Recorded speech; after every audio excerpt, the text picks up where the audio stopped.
다 함께 사도신경으로 우리의 신앙을 고백하겠습니다. 나는 전능하신 아버지 하나님 천지의 창조주를 믿습니다. 나는 그의 유일하신 아들 우리 주 예수 그리스도를 믿습니다. 그는 성령으로 잉태되어 동정녀 마리아에게서 나시고 본디오 빌라도에게 고난을 받아 십자가에 못 박혀 죽으시고 장사된 지 사흘 만에 죽은 자 가운데서 다시 살아나셨으며 하늘에 오르시어 전능하신 아버지 하나님 우편에 앉아 계시다가 거기로부터 살아있는 자와 죽은 자를 심판하러 오십니다. 나는 성령을 믿으며 거룩한 공교회와 성도의 교제와 죄를 용서받는 것과 몸의 부활과 영생을 믿습니다. 아멘. 찬송가 184장 함께 찬양하겠습니다. 찬송가 184장입니다. 불길 같은 주 성령 간구하는 우리에게 지금 강림하셔서 영광 보여주소서. 성령이여 임하사 우리 영의 소원을 만족하게 하소서. 기다리는 우리에게 불러 충만하게 하소서.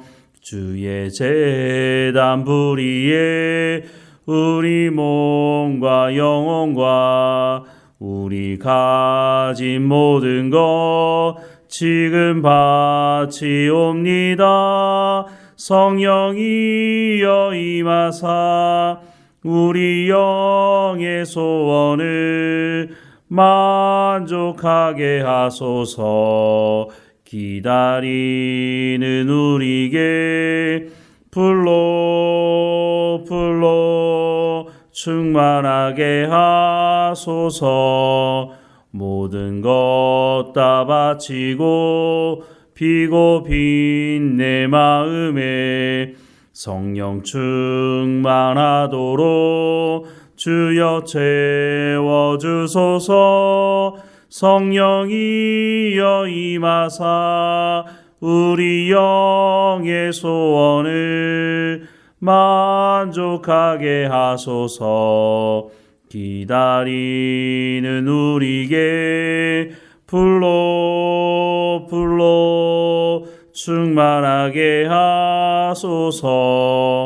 구속하신 주께서 약속하신 성령을 믿고 간구하오니 지금 내려주소서.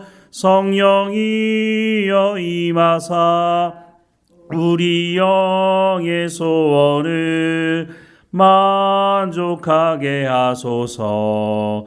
기다리는 우리에게 불러 충만하게 하소서. 아멘. 오늘 하나님께서 우리에게 주시는 말씀은 누가복음 19장 45절에서 48절까지 말씀입니다. 누가복음 19장 45절에서 48절까지 말씀 우리 함께 읽겠습니다.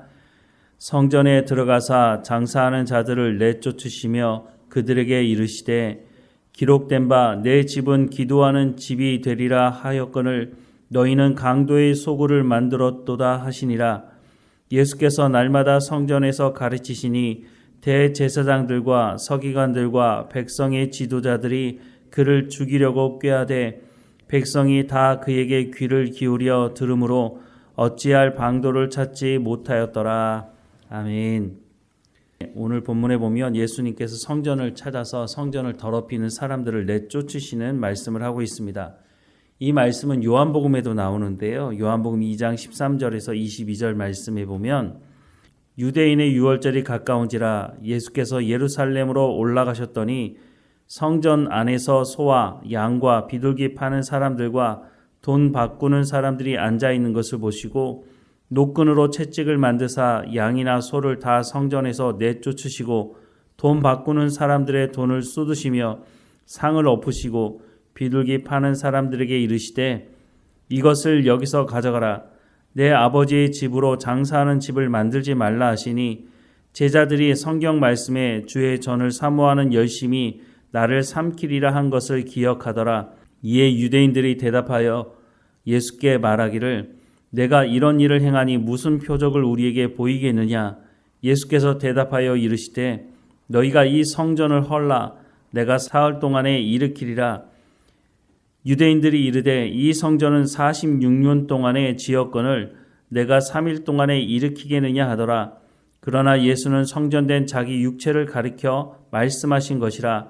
죽은 자 가운데서 살아나신 후에야 제자들이 이 말씀하신 것을 기억하고 성경과 예수께서 하신 말씀을 믿었더라 라고 말씀을 하고 있습니다. 누가복음의 말씀보다는 훨씬 더 자세한 내용을 요한복음이 기록하고 있는데요. 아마도 요한복음에 기록된 이 성전을 청결하게 하는 사건은 예수님의 사역 초반에 일어났던 것으로 보여지고 오늘 본문에 등장하는 예수님께서 성전을 정결하게 하신 사건은 예수님께서 예루살렘의 마지막 일주일을 보내시면서 있었던 사건으로 보여집니다. 그렇다면 예수님의 사역이 시작할 때부터 시작해서 예수님께서 마지막 한 주일을 보내는 이 시간까지 성전은 변한 것이 하나도 없었다는 것을 말씀해주고 있는 것입니다. 예수님께서 요한복음의 말씀과 같이 성전을 깨끗하게 하셨다면 그때 이 모습을 보고 예수님의 말씀을 제대로 들었다면 이 사람들이 회개하고 돌이켜서 이와 같은 일을 더 이상 하지 않았을 텐데 여전히 그 일을 하고 있었다는 것은 예수님의 말씀을 듣지 않았다고 하는 것을 알 수 있습니다. 요한복음에 보면 성전을 깨끗하게 하면서 예수님께서 내 아버지의 집으로 장사하는 집을 만들지 말라. 제 기능을 하지 못하는 성전을 예수님께서 헐라고 말씀하십니다. 그런데 이 말씀은 이스라엘 백성들, 유대인들의 입장에서는 상당히 모욕적인 말인 것이죠. 왜냐하면 이 사람들의 신앙의 중심에 성전이 있기 때문인 것입니다. 오늘 본문에도 보면 예수님께서 성전은 기도하는 집이고 그렇지만 너희는 강도의 소굴을 만들었다라고 말씀을 하고 있습니다. 성전이 제 기능을 하지 못하니 이제는 더 이상 성전이 될 수 없으니 예수님께서 성전을 헐라고 말씀하신 것이었죠. 조금 전에도 말씀을 드렸지만 유대인들은 이 말을 들었을 때 상당히 굴욕적으로 생각을 했을 것입니다. 아니 성전을 헐라니 우리가 성전 중심으로 살아가는데 성전을 헐라는 게 말이 되는가? 그런데 예수님께서 말씀하신 이 말씀을 예레미야도 똑같이 말하지 않았습니까? 바벨론에게 망하기 전에 성전이 무너질 것이라고 예레미야는 말씀을 선포했습니다. 예레미야가 보기에 성전이 제 기능을 하지 못하니까 선포한 말씀이 아니라 하나님께서 예레미야를 통해서 하신 말씀이었습니다. 당시 성전이 어땠습니까? 이스라엘 백성들이 성전을 찾아서 하나님께 제사를 드리지만 그것은 하나님께 온전함으로 드리는 제사가 아니었습니다. 자신들이 더 많은 것을 가지기 위해서 하나님을 이용하기 위해서 제사를 드린 것이었죠. 그래서 하나님께서 예레미야를 통해서 성전을 헐 것이다 라고 하는 말씀을 하셨지만 그 말씀을 들었던 당시 이스라엘 백성들 어떻게 했습니까?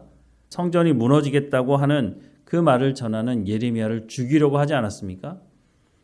예수님께서 똑같은 말씀을 하시는데 이때도 동일하게 예수님을 죽이려고 했다는 것을 말씀해 주고 있습니다.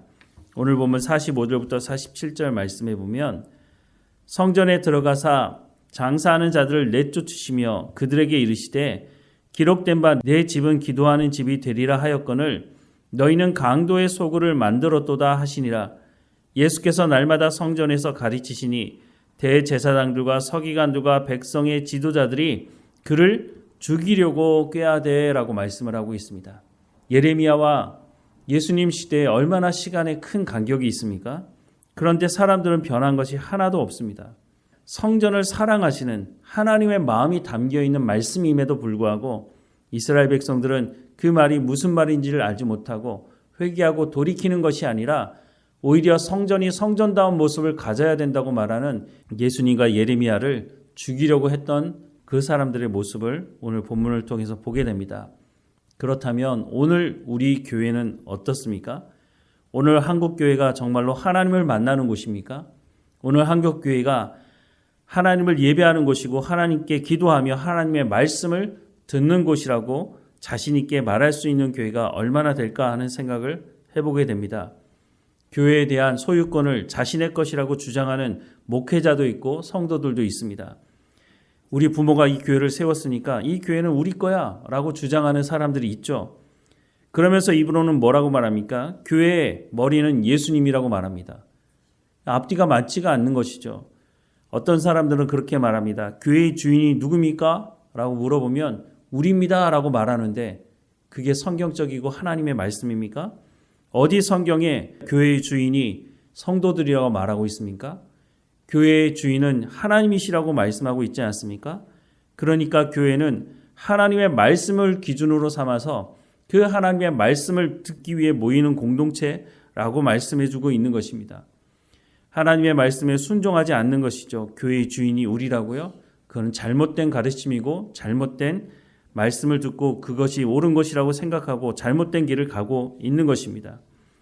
이렇게 된 결과가 어떻게 된다고 예수님 말씀하십니까? 성전이 헐릴 것이라고 말씀합니다. 그 말씀 그대로 이스라엘 백성들은 회개하고 돌이키지 않았고 결국은 AD 70년에 예루살렘은 완전히 초토화가 되고 만 것이 역사적인 사실 아닙니까? 예수님은 눈에 보이는 성전이 아닌 성령이 우리 가운데 임재하시니 우리 안에 성전이 있다고 말씀해 주고 있습니다. 이 말씀은 우리가 하나님을 만나기 위해 예루살렘에 더 이상 가지 않아도 된다는 의미이기도 하지만 예수님이 교회의 머리시고 우리는 그 교회에 부름받은 사람들이니 하나님 말씀에 온전히 순종하는 삶을 살아가야 된다고 말씀해 주고 있는 것입니다.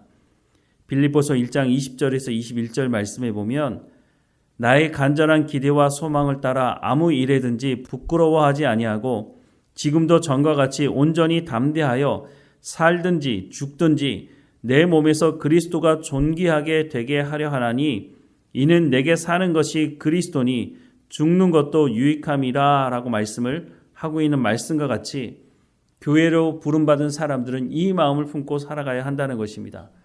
사도 바울이 교회를 여러 곳 개척을 했는데 그 교회를 향해서 내가 주인이다. 왜 내 말을 듣지 않느냐라고 말한 적 있습니까? 그렇지 않은 것이죠. 교회를 세습하고 있는 한국교회 대형 교회들을 보면서 절망스러운 마음이 들기도 합니다. 과연 그것이 교회인가?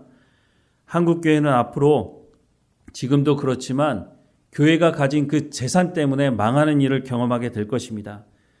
예수님은 성전이 성전으로서의 모습을 잃었기 때문에 그 안에 인간의 탐욕이 채워져 있기 때문에 책망하시면서 성전을 헐라고 말씀하신 것입니다. 교회는 건물을 의미하지 않습니다. 교회는 하나님을 예배하는 사람들을 의미하고 교회는 하나님을 예배하는 사람들이 모인 공동체를 의미하는 것입니다. 하나님께서 말씀하시는 이 말씀을 우리 마음에 깊이 새겨야 할 것입니다. 한국교회가 이 말씀을 마음 깊이 새겨야 할 때가 이때가 아닌가 하는 생각을 하게 됩니다. 우리는 하나님을 예배할 마음으로 모이고 있습니까? 우리는 하나님의 말씀 듣기를 사모함으로 예배의 공간 가운데 나오고 있습니까? 하나님이 기뻐하시는 교회가 어떤 교회인지 이미 성경은 말씀해 주고 있습니다. 우리가 필요하다면 교회 건물이 있어야 되겠죠. 하지만 그 건물이 예수님을 의미하는 것이 아니고 그 건물이 교회를 의미하는 것이 아니라고 하는 것을 분명히 우리의 마음에 새겨야 할 것입니다. 교회의 주인 누굽니까? 하나님이십니다. 교회의 머리가 누굽니까? 예수님이시죠. 그러면 그 몸은 머리로부터 하나님으로부터 계시된 그 말씀에 순종할 때에 그 몸이 건강할 수 있고 그 몸이 바로 교회다운 교회가 될 수 있다고 말씀해 주고 있는 것입니다. 성전을 찾아와서 예수님께서 성전이 성전답지 못한 것을 보시고 책망하셨던 그 말씀이 오늘 우리에게 들려지는 말씀이 되어서는 안 될 것입니다. 우리가 교회로 부름받았으니 교회다운 교회로 또한 이 세상을 향해서 교회다운 교회가 무엇인지를 보여줘야 되는 책임이 또한 우리 가운데 있다는 것입니다. 그런데 그 책임을 우리에게만 지라고 하시는 것이 아니라 구하는 자에게 성령을 주시겠다고 말씀하지 않으십니까?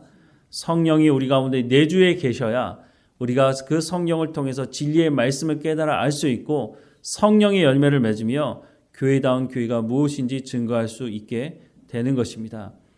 우리 가운데 이 말씀을 다시 한번 마음에 새기며 우리가 하나님 앞에 칭찬받는 교회가 되길 원한다고, 또한 그 삶을 살아가는 우리 교회가 되기를 주님의 이름으로 축원합니다. 기도하겠습니다. 사랑하는 하나님, 오늘 우리 가운데 하나님의 말씀을 허락하셔서 감사합니다. 이 말씀을 마음에 새기게 하시고 이 시대의 교회다운 교회가 어떤 교회인지를 우리가 증거하는 증인으로서의 삶을 살아가는 우리의 삶이 될 수 있도록 은혜를 허락해 주옵소서. 하나님, 우리가 하나님의 말씀을 사모함으로 모이게 하시고 하나님 말씀을 듣고 순종함으로 흩어져 우리가 삶을 살아가는 현장에서 교회로서 또한 삶을 살아갈 수 있도록 은혜를 허락해 주옵소서. 하나님, 하나님께서 우리를 보며 기뻐하시는 교회가 될 수 있도록 날마다 주의 말씀에 귀를 기울이며 살아가는 우리의 삶이 될 수 있도록 하나님 인도해 주옵소서. 오늘도 성령의 충만함을 허락해 주시고 날마다 주님과 동행하며 삶을 살아가며 감사하는 우리의 삶이 될 수 있도록 인도해 주옵소서. 늘 우리와 함께 하시는 하나님께 감사하고 예수님의 이름으로 기도드립니다. 아멘. 하늘에 계신 우리 아버지, 아버지의 이름을 거룩하게 하시며 아버지의 나라가 오게 하시며 아버지의 뜻이 하늘에서와 같이 땅에서도 이루어지게 하소서.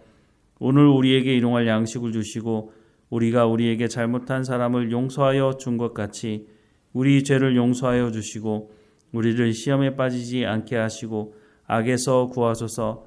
나라와 권능과 영광이 영원히 아버지의 것입니다. 아멘.